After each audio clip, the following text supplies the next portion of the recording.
Good day, and welcome again to Learning Pharmacology with me, Nurse Myron.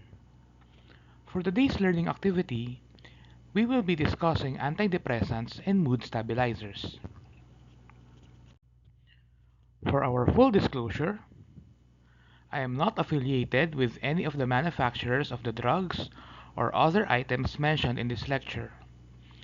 The mention of such brand names are only in passing and for educational purposes only, and are not for commercial promotion. I have no actual or potential conflict of interest in relation to this presentation. We begin with the basic principle of what is up must come down, and what is down must go up.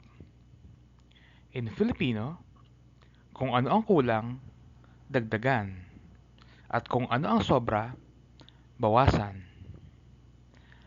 This principle is very useful in learning about antidepressants and most other psychiatric medications that we will be discussing later. Let us then have an overview of depression. Depression is a common serious mood disorder that is characterized by persistent sadness, loss of interest in activities, and in severe cases, suicidal ideations. It significantly impacts daily life, often causing physical pain, fatigue, and cognitive difficulties.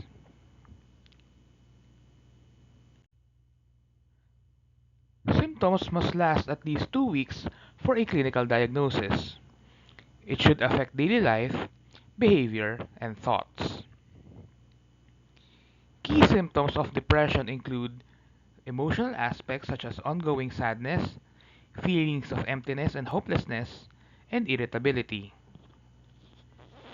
Depression can manifest in physical symptoms such as extreme tiredness or fatigue, changes in appetite, weight loss or weight gain, and unexplained aches and pains.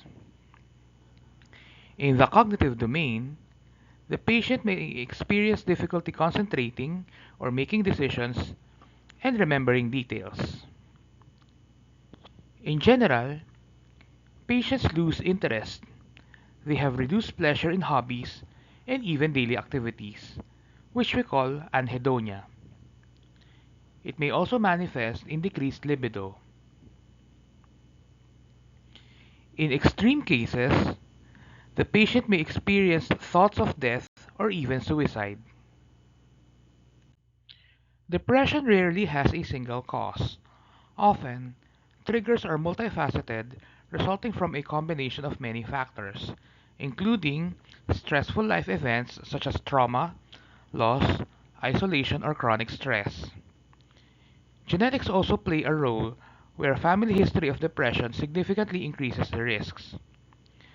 Medical conditions like chronic illnesses can also contribute to depression.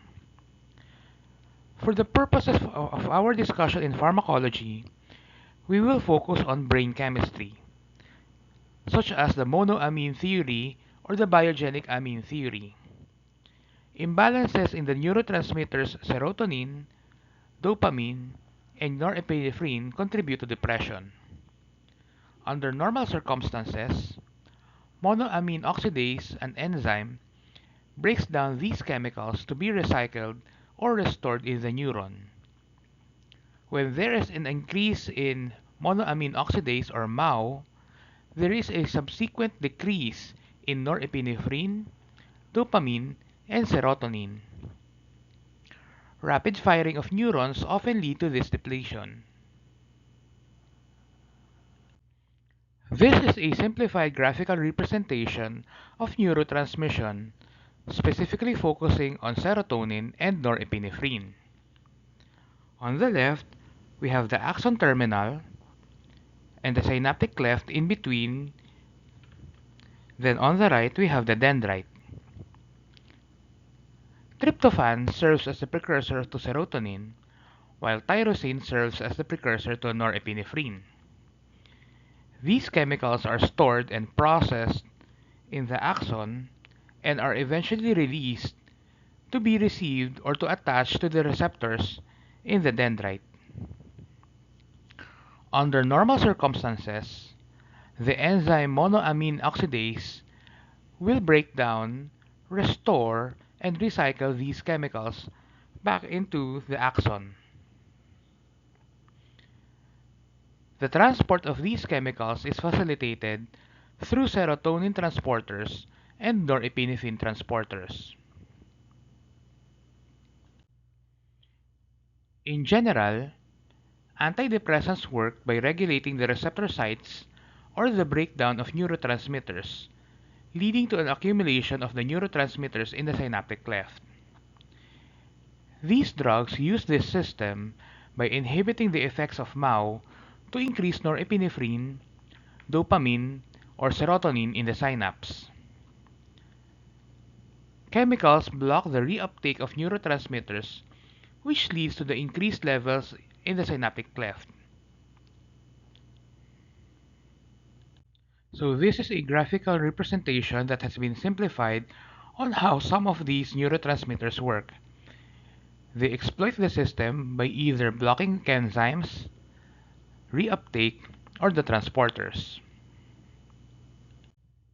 Currently, there are four main classes of antidepressants, such as your tricyclic antidepressants or TCAs, monoamine oxidase inhibitors or MAOIs, selective serotonin reuptake inhibitors or SSRIs, selective norepinephrine reuptake inhibitors or SNRIs, and all others are classified as atypical antidepressants, making up the fifth classification of antidepressants. So let us first discuss your tricyclic antidepressants. Tricyclic antidepressants or your TCAs work by reducing the reuptake of serotonin and norepinephrine in the synaptic cleft. These drugs work to relieve symptoms of depression and sleep disorders, and are sometimes used to treat enuresis in children. However, use of TCAs are contraindicated in myocardial infarction, for pregnant women, for those breastfeeding mothers, and patients with cardiomyopathy, and also for other patients currently taking MAOIs. It is also used with caution for patients with bipolar or manic depressive disorders. Here is a simplified graphical representation of how tricyclic antidepressants work. By blocking the reuptake of serotonin and norepinephrine, these drugs work to increase the levels of these neurotransmitters in the synaptic cleft. In addition to blocking serotonin and norepinephrine reuptake, TCAs also block histamine and muscarinic receptors, thereby producing side effects of hypotension, dizziness, sedation, and even some anticholinergic effects like dry mouth, blurring of vision, constipation, and urinary retention. Common examples of your tricyclic antidepressants include amitriptyline, locally available as Tripgen, amoxapine, clomipramine under the brand name anafranil and clofranil, desipramine, known as norpramine, doxepin, imipramine under the brand name tofranil, maprotilene, nortriptyline under the brand name Pamelor, also used for migraines, protriptyline, and trimipramine. Moving forward, the next class of antidepressants are your monoamine oxidase inhibitors, or better known as MAOIs. From the name itself, monoamine oxidase inhibitors work by inhibiting monoamine oxidase. By lowering the levels of MAO, it allows the increase in norepinephrine, serotonin, and dopamine accumulating in the synaptic cleft. MAOIs are often indicated for patients with depression who are unresponsive or unable to take other antidepressant regimens. Here in this graphical representation, we see that MAOIs work by inhibiting MAO, again, thereby increasing the levels of serotonin and norepinephrine in the synaptic cleft. MAOIs should be used with caution, especially for patients taking other medications. They should always be based on the advice and the prescription of physicians, psychiatrists in particular. MAOIs used with antidepressants such as your TCAs can result in hypertensive crisis and even coma. Likewise, use of methyldopa with MAOIs can increase sympathomimetic effects.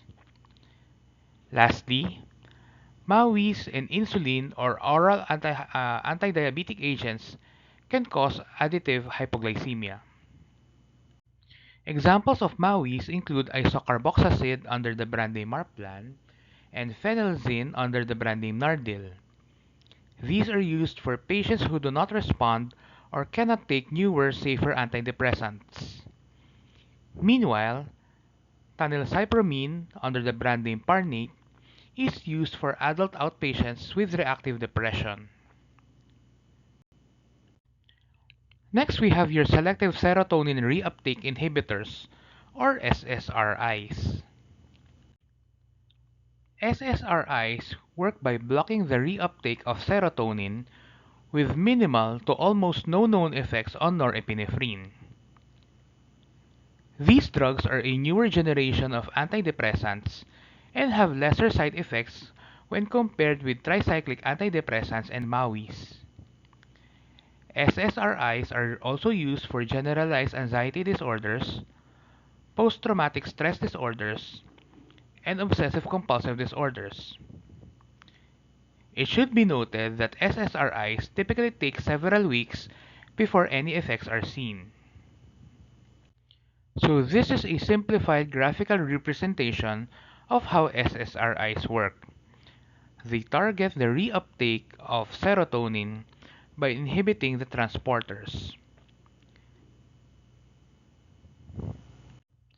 SSRIs are contraindicated for pregnant and breastfeeding mothers and patients with hepatic or renal impairments.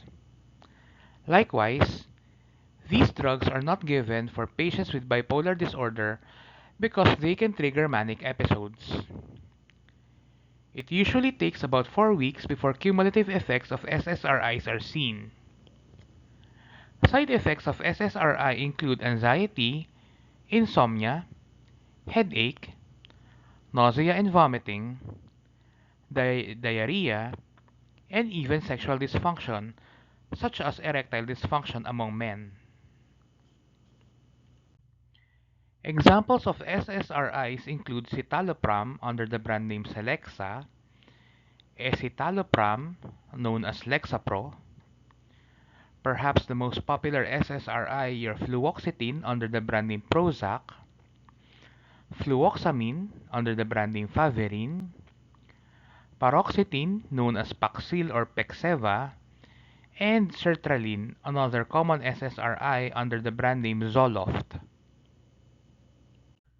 It is important that SSRIs are not discontinued abruptly, as they may result in withdrawal or discontinuation syndrome, which may manifest in general feelings of uneasiness, nausea, dizziness, lethargy, or even flu-like symptoms. The dose of SSRIs should be tapered down based on the recommendation of the physician. We now move forward to your selective norepinephrine reuptake inhibitors, or SNRIs. In essence, SNRIs work in a similar fashion to SSRIs, but they primarily block the reuptake of norepinephrine with some effect on serotonin.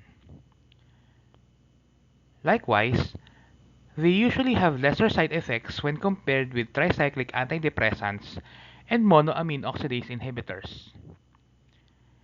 SNRIs are also used for panic disorders and anxiety. They are also used to reduce fibromyalgia pain and neuropathic pain. Similar to SSRIs, SNRIs usually take several weeks before effects are seen. Here we have a simplified graphical representation of how SNRIs work. As we can see here, they selectively block the reuptake of norepinephrine with some effect on serotonin reuptake.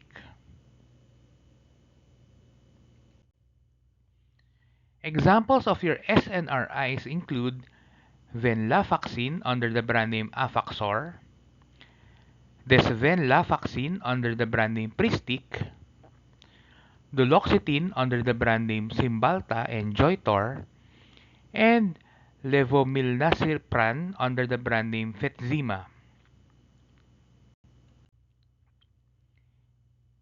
Essentially, SNRIs have the same side effects as SSRIs. However, tachycardia and hypertension may also be seen. We now proceed to the last part of our discussion, your atypical antidepressants. Technically, this is not a category per se, but rather, the drugs under this group are those that cannot be classified as TCAs, MAUIs, SNRIs, and SSRIs. Their mechanism of action varies per drug. They are highly individualized, hence, they do not fall in any of the previous categories. Atypical antidepressants include bupropion, mirtazapine, trazodone, nefazodone, the now discontinued vilazodone, vortioxetine, and lithium. The first is bupropion. It has weak norepinephrine and serotonin reuptake inhibitor capabilities. Aside from being an antidepressant, it is also used in smoking cessation programs for patients who want to quit smoking. They decrease nicotine craving and decrease withdrawal symptoms. Mirtazapine, under the brand names Menelat, Menelon, Mirazep, and Remeron, work as alpha-2 receptor antagonists to improve norepinephrine and serotonin neurotransmission. Trazodone, nefazodone, and vilazodone, although not available locally, are also seen as serotonin inhibitors, which have adrenergic and histamine receptor blocking capabilities. Vilazodone has already been discontinued in some countries abroad. These drugs have some sedative effect. Finally, we have lithium. Locally, it is available under the brand name Litcab. Other brands include Escalith, Lithane, and Lithonate. It is a high alert medication because it has a very narrow therapeutic index. Doses of 900 to 1200 milligrams per day are usually divided and given in 3 to 4 doses. Lithium can easily lead to toxicity. Therefore, blood lithium levels are monitored up to 2 times a week. The mechanism of action of lithium is not fully understood. However, it is seen to modulate norepinephrine and dopamine but not serotonin in the neurotransmission process. Nowadays, lithium is used for bipolar disorders as a mood stabilizer. It is often used in combination with other drugs. Lithium is contraindicated for pregnant women and breastfeeding mothers. Likewise, it is not given for patients with liver disease. Side effects of lithium include headache, lethargy, drowsiness, dizziness, muscle weakness, and restlessness. It can also produce tremors and some slurred speech in patients. It also produces dry mouth or xerostomia. GI side effects include anorexia, diarrhea, vomiting, and polyuria. It can also cause hypotension and some abdominal pain in some patients. Antidepressants represent a wide array of medications used to treat depression. For nurses, it is important to know that effects of these antidepressants usually take about 2 to 4 weeks. Nurses should also be aware of the possible side effects like nausea, dizziness, insomnia, and weight changes. Antidepressant therapy is usually prescribed for at least 6 months before the patient can feel any changes. And most importantly, discontinuation of antidepressants should not be done abruptly because it can cause possible withdrawal symptoms. Thank you very much for listening, and I hope that you enjoyed our discussion on antidepressants. Continue to enjoy learning.